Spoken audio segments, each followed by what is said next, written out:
Hello, today I'm here with Marina Stabile. She was a film and international relations major at USC. She produced many documentaries for the United Nations, and she chose to go into narrative film.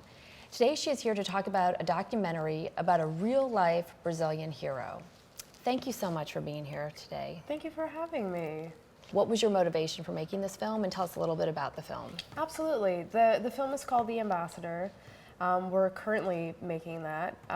It's a documentary about the Brazilian ambassador to France during World War II. He was actually there from 1922 to 44, which is unheard of because you don't get to have a post like Paris for 22 years. Yeah. And he was this international playboy. He dated all of the actresses from the French theater and Coco Chanel. Yeah, he had this lavish lifestyle and threw these wonderful parties. And during the war, Brazil was under military dictatorship, and our president passed a series of secret laws forbidding the immigration of Jews into Brazil at a time when they were most desperately trying to get out of Europe. And you couldn't get out of Europe if you didn't have a visa to another country. And so what our ambassador did is that he went against these laws, and he started issuing illegal diplomatic visas and pulling people out of concentration camps in the south of France, you know, before they could get shipped out to Auschwitz or to any of the other extermination camps. And for this, he was put on trial in Brazil. When Brazil eventually joined the war on the side of the Allies, they kind of made the trial go away.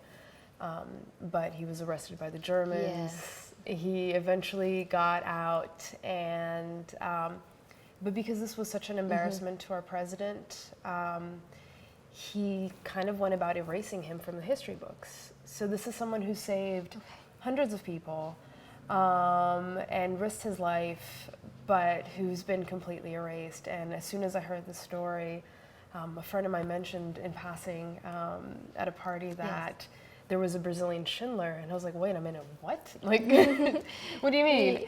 And started researching, and the more I read about this man and found out that he had this like larger than life, you know, that he was this larger than life character, the more I thought, oh, this story can't stay buried. We need to tell this. And so that was your big motivation, is that you just had never heard of it and it was so amazing. It was so amazing. I mean, I as you mentioned, I did some work with the UN.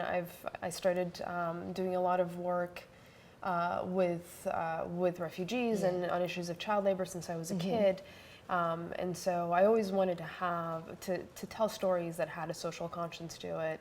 And this kind of was, it was that, and at the same time it showed it was such a beautiful story about my own country, the image that Brazil has outside of Brazil than it has in the world. There's a lot of, you know, music and soccer and, you know, samba and carnival and things like that, but this was a completely different way to show my country.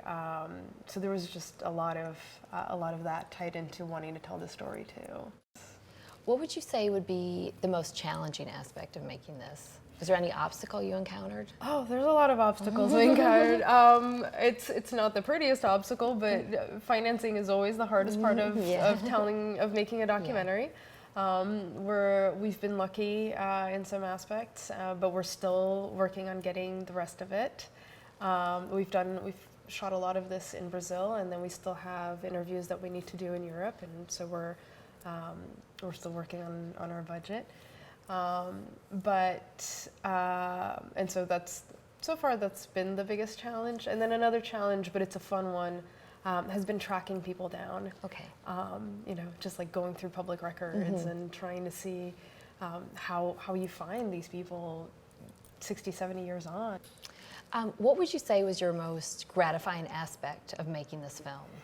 Oh, I mean, it's amazing. We have I have a partner in Brazil. I say we because I'm doing this with a partner in Brazil, and we're co-directing and co-producing this.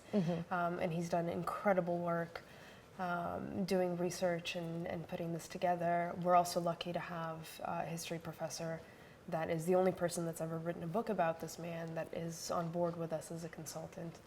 And we started looking for survivors that had come to Brazil with his visa, that had been saved by him, who were still alive.